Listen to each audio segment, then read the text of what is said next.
তাহলে আজকের আমরা ফ্যাক্টরের সেকেন্ড ক্লাস আমরা নিচ্ছি। এই টপিকটা হচ্ছে কি, কোশ্চেন নাম্বার 14 পর্যন্ত অলরেডি আমাদের হয়ে গেছে। আজকে আমরা 15 থেকে স্টার্ট করব। কোশ্চেন নাম্বার 15 বলেছে যে find a common factor of 43 to the power 23, 23 to the power 23, এই একটা, এইটা। আমরা রুলস কি বলেছিলাম, এটাকে দেখব ফরম্যাটটা কি। এটা ফরম্যাটটা হচ্ছে X to the power N, Y to the power N, দুটোতেই সেম। তো X to the power N plus Y to the power N এর একটা ফ্যাক্টর এক্স প্লাস ওয়াই হয়। কখন হয় না, যদি এনটা অড হয়, রাইট। আদারওয়াইজ অন্য কোনোভাবে X to the power N plus Y to the power N এর ফ্যাক্টর পাওয়া সম্ভব নয়। যদি এখানে এনটা ইভেন থাকতো তাহলে এক্স প্লাস ওয়াই ওর ফ্যাক্টর হতো না, কিংবা এক্সের এনের পাওয়ার অড কিংবা ইভেন যাই হোক না কেন, X to the power N plus Y to the power N এর ফ্যাক্টর কখনো এক্স মাইনাস ওয়ান হয় না। তাহলে x to the power N plus Y to the power N এর ফ্যাক্টর সবসময় এক্স প্লাস ওয়াই হবে যদি এনটা অড হয়। তাহলে এখানে এক্সটা কত 43, ওয়াইটা কত 23, তাহলে কত পাচ্ছি 66। কিন্তু অপশানে 66 কিন্তু দেওয়া নেই। তাহলে নান অফ দিস ম্যাটার কোনো প্রয়োজন আছে কিনা আমরা একটুখানি দেখে নিই।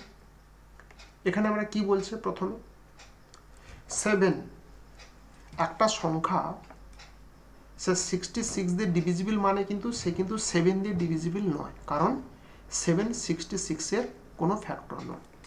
তাহলে অপশান এ হলো না। অপশান বি কি বলছে, অপশান বি বলছে 9, হবে না, কারণ একটা সংখ্যা 66 দিয়ে ডিভিজিবল মানে সেটা 9 দিয়ে ডিভিজিবল আমরা বলতে পারবো না। অপশান সি কি 11, এটাই কারেক্ট, কারণ একটা সংখ্যা 66 দিয়ে ডিভিজিবল তার মানে হচ্ছে সেই সংখ্যাটা 11 দিয়ে ডিভিজিবল। বেশ, এবার আমরা যাব নেক্সট। নেক্সট হচ্ছে কোশ্চেন নাম্বার 16। কোশ্চেন নাম্বার 16 কি বলছে, 25 to the power 2n, 17 to the power 2n, এটা divisible by. Question number 16, 25 to the power 2n, 17 to the power 2n। এখানে আমাকে দেখতে হবে যে n অড হোক কিংবা n ইভেন হোক। 2n কিন্তু সবসময় ইভেন, n অড হোক কিংবা ইভেন হোক, 2n কিন্তু সবসময়ের জন্য ইভেন। এটা কোন ফরম্যাটে আসলো, X to the power N, Y to the power N. তো X to the power N, Y to the power N এর দুটো ফ্যাক্টর থাকে। একটা কি এক্স মাইনাস ওয়াই, কখন হবে না যখন এনটা অড কিংবা even, sorry, X to the power N minus Y to the power N এর ফ্যাক্টর এক্স মাইনাস ওয়ান হবে যখন এনটা অড কিংবা ইভেন যাই হবে, তার মানে কি ন্যাচারাল নাম্বার। আর এক্স প্লাস ওয়াই তার ফ্যাক্টর হবে যদি এনটা ইভেন হয়। কিন্তু প্রশ্ন হলো এখানে তো দেওয়া আছে 2n, 2n মানে তো সবসময় ইভেন, তার মানে এটাও জাস্টিফাইড, এটাও জাস্টিফাইড। তাহলে এক্স মাইনাস ওয়াই কত, এটা করলে কত হবে 8, এটা করলে কত হবে 42। তাহলে অপশানগুলো দেখি এবার। অপশান এতে আচ্ছা 42 আছে মানে কি 7 দিয়ে ডিভিজিবল, 21 দিয়ে ডিভিজিবল, 8 তো প্রথমেই আসছে, তাহলে অ্যান্সার হলো কি অল। তাহলে 16 এর অ্যান্সার হয়ে গেল ডি, অল। কারণ 42 দিয়ে ডিভিজিবল মানে সেই সংখ্যাটা 7 দিয়েও ডিভিজিবল, আবার 21 দিয়েও ডিভিজিবল, আর 8 তো প্রথমেই পেয়ে যাচ্ছে। বেশ, এবার আমি যাব কোশ্চেন নাম্বার 17। কোশ্চেন নাম্বার 17 কি বলছে না, কোশ্চেন নাম্বার 17 বলছে, কোশ্চেন নাম্বার 17 বলছে যে if 5 to the power n plus 1 is divided by 6, 5 to the power n plus 1 এটা 6 দিয়ে ডিভিজিবল। আচ্ছা এই 6টা কী করে পাবো, 5 প্লাস 1 না 5 মাইনাস 1, তার মানে ফরম্যাটটা কি এক্স প্লাস ওয়াই নাকি এক্স মাইনাস ওয়াই। যদি আমরা এখানে দেখি ফরম্যাটটা 6 তো তার মানে 5 প্লাস 1 তার মানে x to the power x plus y, তাহলে x to the power N plus Y to the power N এর একটা ফ্যাক্টর হবে এক্স প্লাস ওয়াই। কখন না যদি এনটা অড হয়, তার মানে অপশান বি ফর বোম্বে। বোঝা গেছে? যদি এখানে 4 দিত, এখানে ডিভিজিবল না দিয়ে যদি 4 দিত, তাহলে 4টা কী করে পেতাম 5 মাইনাস 1, তার মানে x to the power N plus Y to the power n ওর একটা ফ্যাক্টর হতো কি এক্স মাইনাস ওয়াই, যেটা কখনোই সম্ভব নয়। X to the power N plus Y to the power N এর একটা ফ্যাক্টর হয় এক্স প্লাস ওয়াই যদি এনটা অড হয়, আদারওয়াইজ অন্য কোনোভাবে ফ্যাক্টর হওয়ার কোনো চান্স নেই। বেশ, এবারে আমরা নেক্সট যাব কোশ্চেন নাম্বার 18 থেকে শুরু করব। 18, 19 অ্যান্ড 20। 18, 19 অ্যান্ড 20 কি বলছে? কোশ্চেন নাম্বার 18 বলছে যে এটা ডিভিজিবল বাই 34। আমাকে আগে দেখতে হবে এই 34টা যোগ করে পাচ্ছি না বিয়োগ করে পাচ্ছি। তার আগে ইন্টারেস্টিং জিনিস হলো 18 টু দি পাওয়ার এন এইটা। আমরা যে রুলসগুলো বলেছি X to the power N Y to the power N, তার মানে এক্সের পাওয়ার যা থাকবে ওয়াইরও পাওয়ার কিন্তু সেম থাকতে হবে। এখানে 18-এর পাওয়ার এন আছে, তার 2 এর পাওয়ার 4 টু দি পাওয়ার এন এরকমভাবে রাখতে পারবো না, এনটাকে সরিয়ে দিলাম। 18n এখানে 16n হয়ে গেল।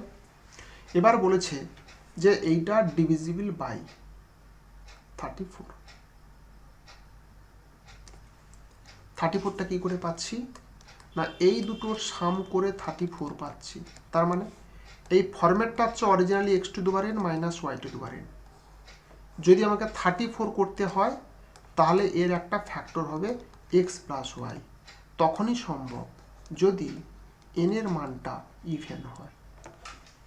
আমাকে যদি 34 পেতে হয় তাহলে ফরম্যাটটা কী হবে এক্স প্লাস ওয়াই, আর এক্স প্লাস ওয়াই তখনই হবে X to the power N minus Y to the power N এর একটা ফ্যাক্টর হবে এক্স প্লাস ওয়াই যদি এন ইভেন হয়।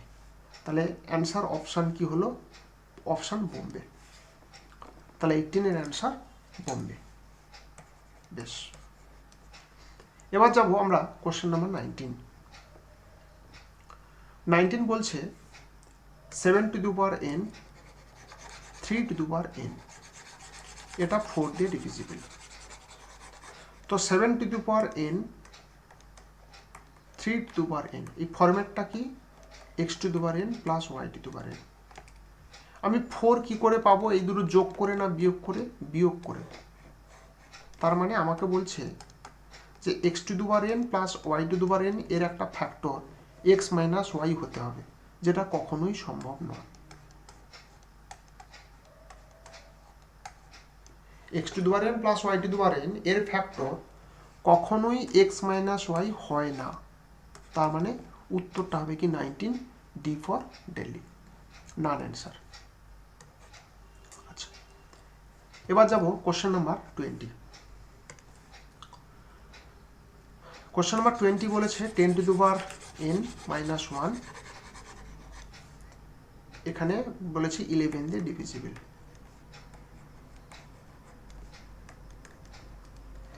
তো 11টা আমরা এর ফরম্যাটটা কি? ফরম্যাটটা x to the power N minus Y to the power n. আমরা 11টা কি করে পাচ্ছি? যোগ করে না বিয়োগ করে? যোগ করে পাচ্ছি। তার মানে x to the power N minus Y to the power N এর একটা ফ্যাক্টর এক্স প্লাস ওয়াই হতে হবে। তো কখন হবে না যদি এনটা ইভেন হয়। তার মানে অপশান সি। মানে বুঝতেই পারছো আগের ক্লাসে যে রুলসগুলো লিখে দিয়েছি সেই রুলসগুলো যদি না প্র্যাকটিস করা থাকে এই ধরনের প্রশ্নের অ্যান্সার করা কিন্তু যাবে না, এটা পুরোটাই লজিক্যাল কোশ্চেনের মতন হয়ে যাবে।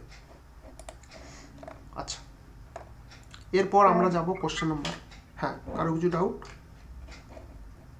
ডাউট না স্যার, এর আগে ক্লাসটা আমার করা হয়নি। ভালো হয়েছে। স্যার ভিডিওটা দিতে পারবেন স্যার? না, ভিডিওটা নেই। কোশ্চেন নাম্বার 21 আমি তো করতে মানা করিনি কাউকে, এত সুবিধা দিচ্ছি, তারপর যদি একটা স্টুডেন্ট না করে তাহলে তো এরকম হলো সব বাড়িতে বসে আমাকে পৌঁছে দেওয়ার মতন অবস্থা হয়ে গেল। না স্যার, আমরা ছিলাম না তো, আমার জানার ওর দরকার জন্য। নেই, আমার জানার দরকার নেই, বন্ধুদের কাছ থেকে কালেক্ট করে নিই। কোশ্চেন নাম্বার 21, যখন ফ্যাক্টরের ক্লাসটা হয় তখন ছিলে, যখন ফ্যাক্টরের ক্লাসটা হয় তখন বাড়িতেই ছিলে।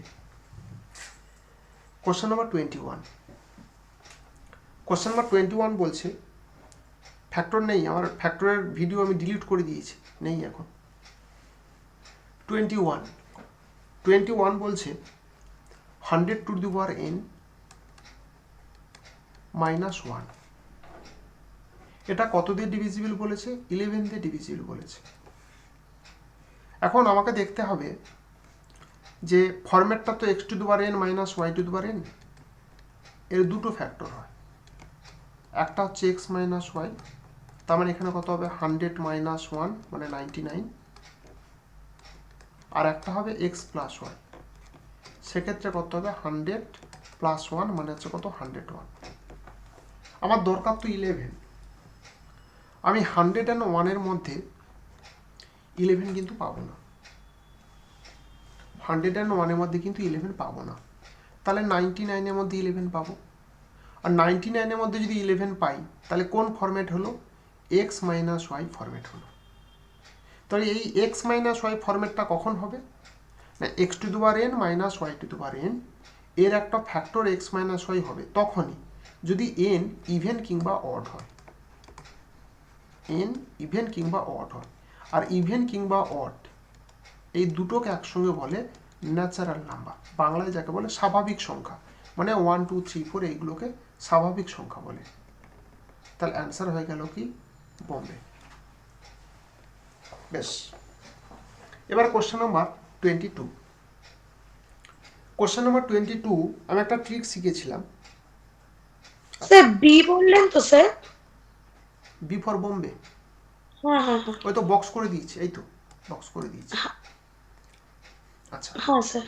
এবারে কোশ্চেন নাম্বার 22, এই ধরনের অঙ্কগুলো অনেক বড় বড় অনেক ধরনের ডিজিট চেঞ্জ করে দেয়, পরীক্ষা হলে বসে কখনো করা সম্ভব নয়। বলে যে কমন ফ্যাক্টর, আমি একটা ছোট্ট আগে একটা উদাহরণ দিয়ে দিই। কমন ফ্যাক্টর কি হবে? ধরো বলছি 6 এবং 12, এর কমন ফ্যাক্টর তো সেটাই হবে যেটা ছোট সংখ্যা। জাস্ট এইটুকুনি আমি এই এক্সাম্পলটা এরকমভাবে মনে রাখার চেষ্টা করব, না হলে কী হবে, অঙ্কটা আমি করে দিলাম অনেকটা বড় হয়ে যাবে, কিচ্ছু দরকার নেই, আমার অ্যান্সার নিয়ে কথা। 6 এবং 12 এর তো কমন ফ্যাক্টরটা কি না, যেটা ছোট আছে সেটা। তেমনি এই যে বলেছে 3 3 প্লাস 1, আর একটা সংখ্যা বলেছে 3 3 3 3 4 প্লাস 1, কমন ফ্যাক্টরটা তাহলে কী হবে? না ন্যাচারালি দেখবো এখানে 3 আছে, এখানে 3 আছে, এখানে 3 আছে, এখানে 3 আছে, এখানে 3 আছে 3 বার 333, এখানে 334, তাহলে ছোট সংখ্যাটা কি হলো? অবভিয়াসলি এই সংখ্যাটা ছোট হয়ে গেল এই সংখ্যাটার থেকে, তাহলে কমন ফ্যাক্টর হবে এইটা। যেটা দেখবো পাওয়ার ছোট আমি সেটাকেই অ্যান্সার হিসেবে মেরে দেব। বোঝা গেছে? এই অঙ্কটা আমরা এরকমভাবে মনে রাখবো, নাহলে কিন্তু এটা যদি আমরা অঙ্কটা কষতে শুরু করি তাহলে কিন্তু প্রথম কথা অনেক ডিজিটগুলো এরকম অনেক বড় বড় হয়ে যাবে, তাকে ব্রেক করে করে লিখতে হবে, কিচ্ছু দরকার নেই। আমরা শুধু এইটুকুনি জেনে রাখবো একটা ছোট সংখ্যা একটা বড় সংখ্যা, কমন ফ্যাক্টর হবে ছোটটা, তাহলে যার পাওয়ার ছোট থাকবে আমরা সেটাই মেরে দেবো। আর এই অঙ্ক বিশেষ কিছু চেঞ্জ করে না, বিশেষ কিছু আর কোনো কিছুই চেঞ্জ করে না, শুধু ওই পাওয়ারটাকে চেঞ্জ করে দেবে, আর কিচ্ছু চেঞ্জ করে না। তাহলে যেটা ছোট পাওয়ার আছে আমরা সেটা দেখে দেখি অ্যান্সারটাকে মেরে দেব। বেশ, এবারে আমরা যাব কোশ্চেন নাম্বার 23 থেকে 25।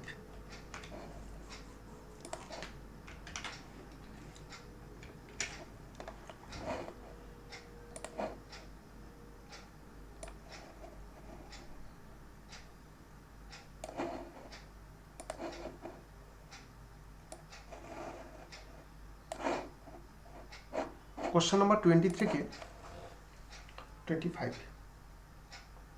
23 বলছে what will be reminder when এই 333 আপ টু 33 ডিজিটস তাকে 17 দিয়ে ডিভাইড করতে বলছে। 3 3 3 3 এরকম কতবার? 33 ডিজিটস। কত দিয়ে ডিভাইড করতে বলছে? 17 দিয়ে। বেশ, মনে রাখতে হবে 17 একটা প্রাইম নাম্বার।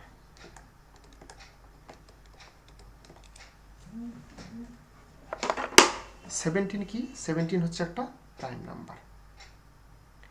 এবার 17 যদি প্রাইম নাম্বার হয়ে যায়, তার মানে 17 minus 1 that is 16 number side by side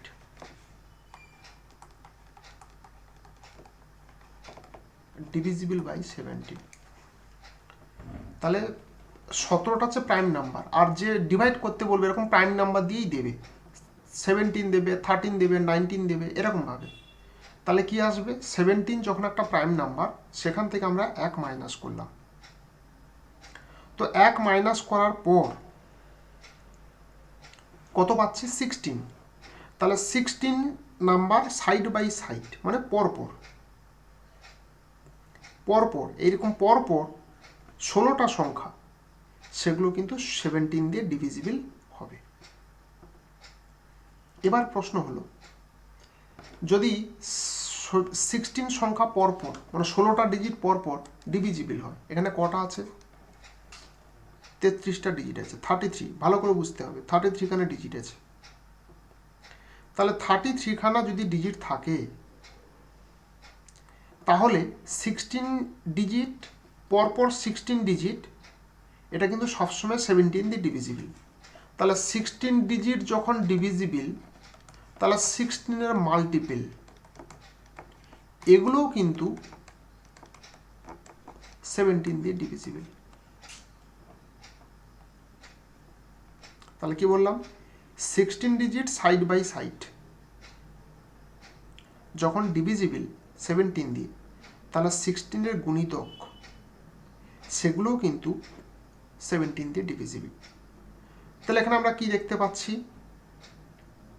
এখানে আমরা দেখতে পাচ্ছি যে 33 খানা ডিজিট আছে। তার মানে 32টা ডিজিট, 32 খানা ডিজিট, 32 খানা ডিজিট এগুলো কিন্তু 17 দিয়ে ডিভিজিবল। তাহলে পড়ে থাকবে কি? 33rd ডিজিট, এটাই পড়ে থাকবে। 33rd ডিজিটটা কি? 33তম ডিজিটটা কি? এগুলো সবই তো 3-এর সিরিজ, তাহলে 3 পড়ে থাকবে। এটাই হচ্ছে আমার অ্যান্সার। এবারে ধরো এখানে 33টা ডিজিট দিল না, ধরো এখানে 34 খানা ডিজিট দিয়েছে। মন দিয়ে শুনতে হবে, এখানে 33 খানা ডিজিট দিল না, এখানে 34 খানা ডিজিট ধরো দিয়েছে। তো যদি 34 খানা ডিজিট দিয়ে দেয়, তখন আমরা কি করব? এর মধ্যে 32 ডিজিট পর্যন্ত কিন্তু ডিভিজিবল। তাহলে পড়ে থাকবে কি? নেক্সট দুটো ডিজিট কি হবে সেক্ষেত্রে? 33। তাহলে সেক্ষেত্রে 33 কি অ্যান্সার হবে? না। কেন 33 অ্যান্সার হবে না? কারণ আমরা ডিভাইড করছি তো 17 দিয়ে। একটা সংখ্যাকে 17 দিয়ে ডিভাইড করলে কখনো কি তার রিমাইন্ডার 33 17-এর থেকে বড় হতে পারে?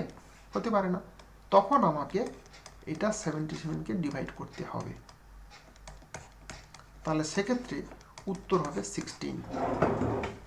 তার মানে এখানে প্রথমে কোশ্চেনটাতে 33 খানা ডিজিট বলেছে, 32টা ডিজিট পর্যন্ত 17 দিয়ে ডিভিজিবল। তাহলে 33তম ডিজিটটা হচ্ছে 3, যে কিনা 17 থেকে ছোট, তখন আমরা রিমাইন্ডার লিখেছি 3। কিন্তু যদি এখানে 33 খানা ডিজিট না বলে 34 খানা যদি ডিজিট বলতো, তাহলে কি হতো? 32 খানা ডিজিট পর্যন্ত 17 দিয়ে ডিভিজিবল, পড়ে থাকতো 2 খানা ডিজিট 3 3।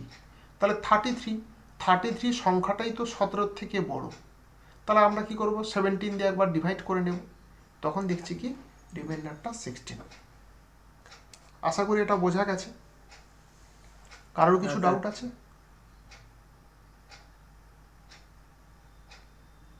কারো কিছু ডাউট নেই তো? বেশ, এবারে আমি যাব নেক্সট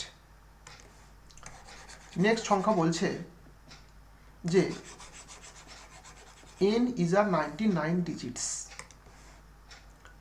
বলেছে n ডিজিটস 2, এই যে n ডিজিটস, এই যে ডিজিটসের পরে কিন্তু s আছে, তার মানে তার শুরুটা 2 দিয়ে শেষেরটা 2 দিয়ে। এই যে এন্স এর পরে কিন্তু s আছে, তার মানে কি দুদিক থেকে বোঝাচ্ছে সেই সংখ্যাটা যদি 11 দিয়ে ডিভিজিবল হয় তাহলে স্টারের জায়গায় কত আছে। তাহলে এই যে এই মাঝখানে কটা সংখ্যা আছে, কটা ডিজিট আছে, এই মাঝখানে 97 ডিজিট আছে। বলেছে সেই ডিজিটসগুলোকে কি হতে হবে যাতে করে 11 দিয়ে ডিভিজিবল হয়। একটা ইন্টারেস্টিং একটা জিনিস আমি বলি, ধরো এখানে 5টা সংখ্যা দেওয়া আছে, খুব সিম্পল করে ভাবো, যদি 5টা সংখ্যা এরকম 5টা সংখ্যা যদি এরকমভাবে দেওয়া থাকে, তারপর আমরা কি করব, এটার সঙ্গে এটা, এটার সঙ্গে এটা, মন দিয়ে কিন্তু বুঝতে হবে, তবে তো আমরা যোগ করব। আমরা যদি 11 দিয়ে রুলসটা কি বলেছিলাম, গ্যাপ দিয়ে দিই, তো তাহলে এটার সঙ্গে এটা আর 2 4 2, তার মানে আমরা যদি 5টা না দেবো বলে 7টা বলি, তাহলে মজার জিনিসটা দেখো, এই 2 4, এই 4, এই 2, সেখান থেকে পাবো কি 4 4, তার মানে 5টা দিই কিংবা 7টা দিই, প্রথম সংখ্যা এবং শেষ সংখ্যা দুটোই কিন্তু একসঙ্গে আমাকে যোগ করতে হচ্ছে। মন দিয়ে শুনতে হবে কিন্তু, প্রথম সংখ্যাটা কত 2, শেষের সংখ্যাটা কত 2। আমি 5টা নিই, 7টা নিই, 9টা নিই কিংবা 99 টাইমস একটা ডিজিট নিই, তার প্রথম সংখ্যা এবং শেষ সংখ্যা সেগুলো কিন্তু সবসময় ওই অড প্লেসের মধ্যে চলে আসে, বিজোড় স্থানীয় সংখ্যার মধ্যে চলে আসছে।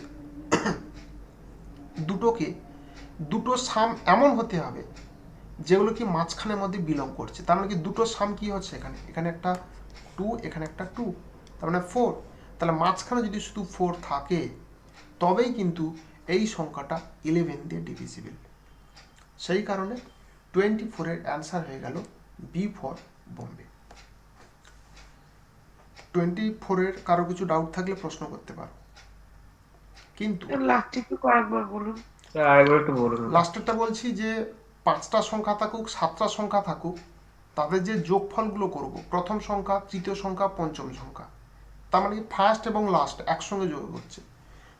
আবার ধরো যখন 7টা সংখ্যা বলবো, প্রথম সংখ্যা, তৃতীয় সংখ্যা, 5th নাম্বার, 7 নাম্বার সব একসঙ্গে যোগ করব, তার মানে আমি বলতে চাইছি প্রথম নাম্বার যে থাকবে আর শেষ নাম্বার যে থাকবে সেগুলো সবসময় অড প্লেসের মধ্যে চলে আসছে। ওই যে 11-এ যখন রুল শিখিয়েছিলাম তখন বলেছিলাম বিজোড় স্থানীয় অঙ্কগুলোর যোগফল আর জোড় স্থানীয় অঙ্কগুলোর যোগফল, প্রথম সংখ্যা এবং শেষ সংখ্যা এগুলো কিন্তু সবসময় বিজোড় স্থানীয় সংখ্যার মধ্যে চলে আসছে। সেই কারণে কি হবে, 2 এবং 2 4, তাহলে মাঝখানের সংখ্যাগুলো 4 যদি না হয় তাহলে এই সংখ্যাটা কখনো 11 দিয়ে ডিভিজিবল হবে না। আচ্ছা, কিন্তু কোশ্চেন নাম্বার 25 আমরা যদি দেখি, কোশ্চেন নাম্বার 25 কি বলছে, 25 বলছে n is a 100 digits number যার ends with 2, তার মানে প্রথমে 2 আছে তারপরে 2 আছে, এর মাঝখানে 98 খানা ডিজিট আছে। বলেছে if n is divisible by 11 then all the middle digits are, বলছে তার মিডল ডিজিটসগুলো কি হবে। আমি তার উদাহরণ নিই, আমি ধরো 4টে সংখ্যা নিলাম, ভালো করে শুনতে হবে কিন্তু, 4টে সংখ্যা নিলাম, 4টে সংখ্যা হলে কী করবো, ফার্স্ট আর থার্ড, সেকেন্ড আর ফোর্থ যোগ করব। আমি যাই ডিজিটস বসাই না কেন, 2 এবং আমার এই যে আমি যে সার্কেল করলাম এগুলো তো সেম ডিজিট বসবে, 1 2 3 4 5 6 যাই নিই না কেন, 2 এর সঙ্গে 1, এদিকে 1 এর সঙ্গে, এটা যদি 1 চুজ করি তাহলে প্রথমে 2 + 1, এবার দেখব 2 + 1। আমি যদি এই সার্কেলের জায়গায় 1 না ধরে যদি 2 3 4 5 6 হোয়াট এভার ইট, যাই নিই না কেন এদের সাম কিন্তু সবসময় ইকুয়াল হবে, কারণ 100টা ডিজিট বলেছে। তো 100টা ডিজিট মানে কি, সাম অফ ইভেন প্লেসেস এটাও 50টা ডিজিট হবে, আর সাম অফ অড প্লেসেস এটাও কিন্তু 50টা ডিজিট হবে। এবারে আমার প্রশ্ন একটুখানি বাড়িয়ে নিই, আমি 4টে না নিয়ে 6টা নেব। 3 4 5 6, 6 নম্বর স্থানে কি আসবে 2। এবার যদি আমি যোগ করি তাহলে প্রথম সংখ্যা নেব, এটা নেব, এটা নেব, তার মানে কি আসলো, একটা 2 আসবে আর দুটো ব্ল্যাঙ্ক আসবে। আবার যদি এদিক থেকে যদি আমরা করি তাহলে কি পাচ্ছি, দুটো ব্ল্যাঙ্ক পাচ্ছি, একটা 0 পাচ্ছি। তার মানে কি, দুটো ব্ল্যাঙ্ক, তো আমি যাই বসাই কোনো ব্ল্যাঙ্কের তো সবই সেম থাকবে। তার মানে কি 1 বসালেও আমার বিয়োগ করলে 11 দিয়ে ডিভিজিবল, 2 বসালেও বিয়োগ করলে ডিভিজিবল, 3 বসালেও ডিভিজিবল। তার মানে যে কোনো ডিজিট বসাই না কেন সেক্ষেত্রে অ্যান্সার কি হবে, সবসময় 11 দিয়ে ডিভিজিবল হবে। বলো কার কি ডাউট আছে।